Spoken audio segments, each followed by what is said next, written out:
Hello my dear young viewers and my dear friends, मेरे 11th class के दोस्तों, elective के स्टूडेंट्स, कैसे हैं आप और कैसे चल रही है आपकी पढ़ाई।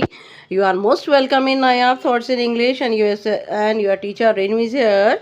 और आज हम पढ़ने जा रहे हैं class 11th English Woven Words की poem number 6 mother tongue, written by Padma Sachdev.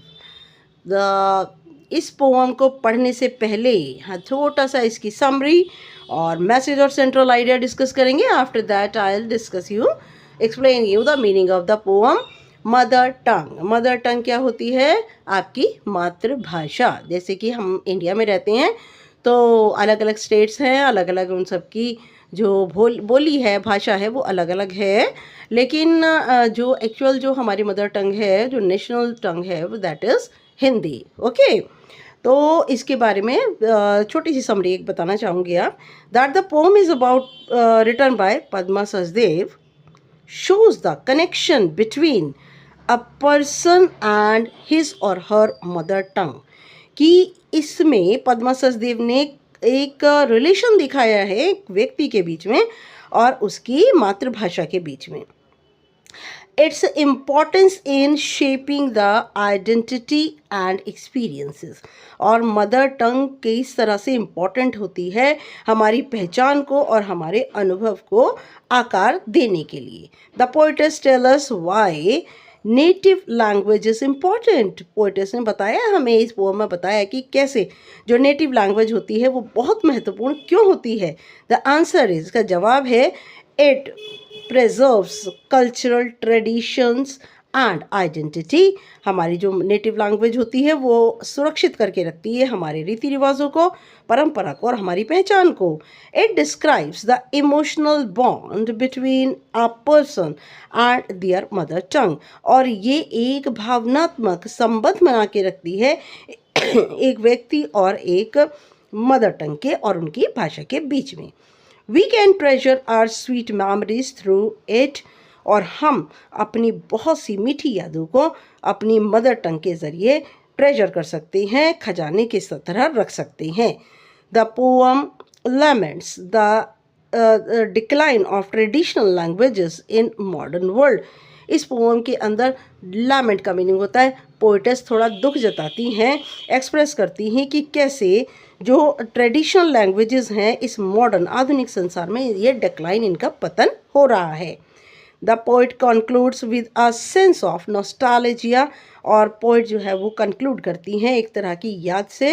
And tells to preserve our mother tongue. और हमसे कहती हैं कि हमें अपनी मदर टंग को प्रिजर्व करके रखना चाहिए। जो इसका मैसेज है पोएम का, language helps a person preserve themselves. और लैंग्वेज जो है वो हमें एक व्यक्ति को हेल्प करती है कि हम सुरक्षित रखें अपने आप को। Similar to how a mother speaker speaks to his or her child.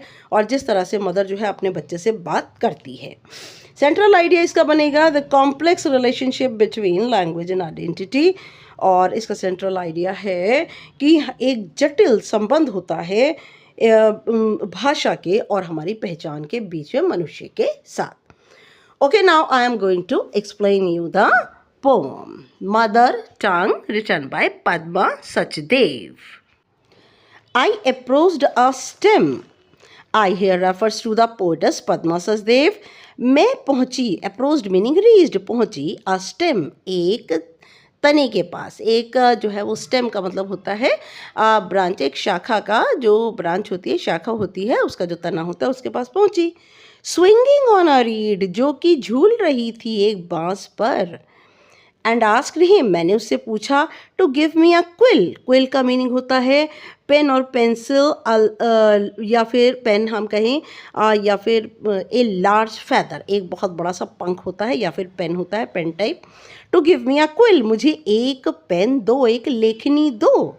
Irritated he sad, चिढ़ते हुए उसने कहा, I gave you one only the other day. अरे मैंने अभी पिछले दिन ही तो तुम्हें एक दी थी। अ न्यू वन, बिल्कुल नई। What have you done with it, तुमने उसका क्या किया। Are you some sort of an accountant, क्या तुम एक तरीके की लेखाकार हो। विद सम शाह, क्या तुम किसी बहुत बड़े व्यक्ति का काम करती हो? शाह मीनिंग वेरी बिग, कि एक किसी बहुत बड़े व्यक्ति का काम करती हो। राइटिंग अकाउंट बुक्स, क्या तुम किसी की अकाउंट की किताबें लिखती हो? Where you need a new pen, जहाँ पर तुम्हें ज़रूरत होती है एक नए पेन की। Every other day he asked, हर एक अगले दिन उसने पूछा कि तुम्हें हर रोज़ एक नई पेन की ज़रूरत होती है? No I don't work for a Shah, नहीं मैं किसी शाह के लिए काम नहीं करती। और मैं किसी शाह के लिए काम नहीं करती। आई सेड, मैंने कहा, but for a Shahani very kind very well of, मैंने कहा मैं एक शाहनी के लिए काम करती हूँ और जो कि बहुत ही ज़्यादा दयालु है। वेरी वेल ऑफ, बहुत रिच है। वेल ऑफ का मतलब होता है बहुत रिच है, बहुत दयालु है, बहुत रिच है। And I am not the only one, और सिर्फ मैं ही नहीं उसके लिए काम करती, वर्किंग फॉर हर, सिर्फ मैं ही उसके लिए काम नहीं करती। शी हैज़ मैनी सर्वेंट्स, उसकी तो बहुत सारी नौकर चाकर हैं। Ever ready to do her bidding, और वो नौकर हमेशा तैयार रहते हैं। बिडिंग का मीनिंग होता है request of someone to do something, और वह उसकी प्रार्थना पर, उसके आदेश पर काम करने के लिए सभी तैयार रहते हैं। That Shahani is my mother tongue, और वो जो शाहनी है ना, वो है मेरी मातृभाषा डोगरी। ओके, डोगरी आपको पता है कश्मीर इत्यादि जगह में बोली जाती है, कश्मीर या आसपास के क्षेत्रों में बोली जाती है। Give me a quill quickly, जल्दी मुझे दो एक लेखनी। She must be looking for me, वह मेरा इंतज़ार कर रही होगी। The read cut of its hand, और तब उस बांस ने काट दिया, अपना एक हाथ काट के दिया। गेव इट टू मी, मुझे दिया, एंड सेड, और कहा, टेक इट, ले लो। आई टू एम हर सर्वेंट, मैं भी उसके नौकर हूँ। कितना प्यारा नाम दिया है अपनी भाषा को, शाहनी, है ना। तो पद्मा सचदेव ने कितनी प्यारी पोम लिखी है अपनी मदर टंग को लेकर के और एक लेखनी को लेकर के। Okay, now I am going to discuss you the poetic devices. आ जाइए यहाँ पर, यहाँ देखिए, आई अप्रोच्ड, मैं पेन उठा लेती हूँ अपना। आई approached the stem swinging on a read, मैं एक शाखा के पास गई जो कि झूल रही थी बांस पर, एंड आस्क्ड हिम, मैंने उससे कहा। यहाँ पर देखिए, ये देखिए जो स्टेम है ना, ये यहाँ पर पर्सोनिफिकेशन है। पर्सोनिफिकेशन का मीनिंग कि ये पर्सन की तरह जो है, वो शाखा जो है पर्सन की तरह बात करती है। स्विंगिंग, यहाँ पर स्टेम स्विंगिंग, तो ये दोनों है एलिट्रेशन, ठीक है, यहाँ पर ये हैं alliteration. Okay, and asked him to give me a quill. Now quill का मतलब हुआ पेन और अ लार्ज फेदर आ गया, ये देखिए। नाउ फिर देखिए यहाँ पर एलिट्रेशन है, ये देखिए ओनली वन ओ और ओ की रिपीटिशन है, दैट इज एलिट्रेशन। फिर आइए सम सॉर्ट, यहाँ पर देखिए सम और सॉर्ट, एस और एस की रिपीटिशन है। सम शाह, देखिए सम और एस शाह, यहाँ सब ये एलिट्रेशन चलते जा रहे हैं बेटा, ALLITERA एलिट्रेशन, है ना। वन ओनली, सम सॉर्ट, सम शाह, ये सब एलिट्रेशन हैं। फिर आइए नीड अ न्यू, देखिए नीड अ न्यू, एन और एन, ठीक है, need a new alliteration again. फिर आ जाइए यहाँ पर very kind very well of, एक लाइन में वेरी और वेरी, दैट इज रिपीटिशन, ठीक है, यहाँ पर रिपीटिशन पोएटिक डिवाइस है। फिर आइए ओनली वन, ओ और ओ की रिपीटिशन। ओके, फिर आ जाइए यहाँ पर अगेन माई मदर, देखिए यहाँ पर जस्ट अ मिनट, ये देखिए यहाँ पे माई मदर, एम और एम की रिपीटिशन, है ना। फिर आइए यहाँ जो लैंग्वेज है, तो यहाँ पर लैंग्वेज को उसने शी कहकर बुलाया है, तो लैंग्वेज जो है वो क्या हुई, पर्सोनिफाइड, ठीक है, यहाँ पर अगेन पर्सोनिफिकेशन है। इट्स हैंड, यहाँ पर शाखा ने अपना हाथ दिया, तो ये जो स्टेम है उसका जो हाथ है वो ह्यूमन बीइंग का होता है, again it is personification. Okay, yes, now thanks for watching my videos. And yes please, सबसे पहले हम Padma Sachdev about the poet के बारे में डिस्कस कर लेते हैं। पद्मा सचदेव बोर्न 1940 में इनका जन्म हुआ। Rights in her mother tongue Dogri and in Hindi, जो कि अपनी मातृभाषा डोगरी और हिंदी में लिखती हैं।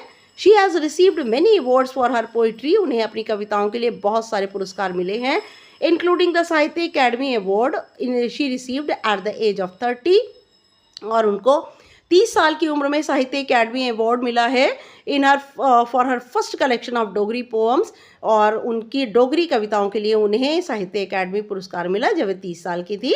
द अबव पोएम, ये ऊपर लिखी poem mother tongue translated from the original Dogri, इसको ओरिजिनल डोगरी से ट्रांसलेट किया है।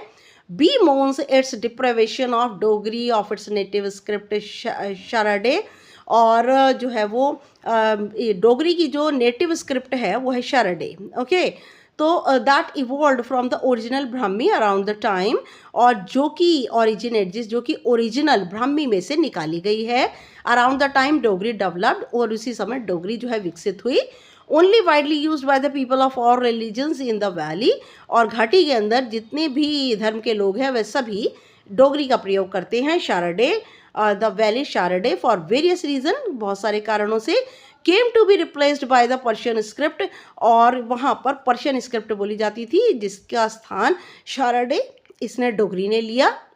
Presently both Persian and Devanagari, और वर्तमान रूप से पर्शियन और देवनागरी, हिंदी और उर्दू इनकी लिपि है। Scripts are based for Dogri, ये सब की सब पर्शियन और देवनागरी ये scripts are use for Dogri, इनके लिए स्क्रिप्ट्स यूज की जाती है Dogri. A language listed in schedules 8 of the constitution of India, और ये भारत के संविधान के 8वें शेड्यूल के अंदर ये भाषा दी हुई है। Now thanks for watching my video, and this is my humble request, please this is my new channel and please subscribe करना बिल्कुल मत भूलिएगा। सब्सक्राइब कीजिए, लाइक शेयर एंड कमेंट जरूर कीजिएगा। नेक्स्ट वीडियो तक के लिए good luck and good bye.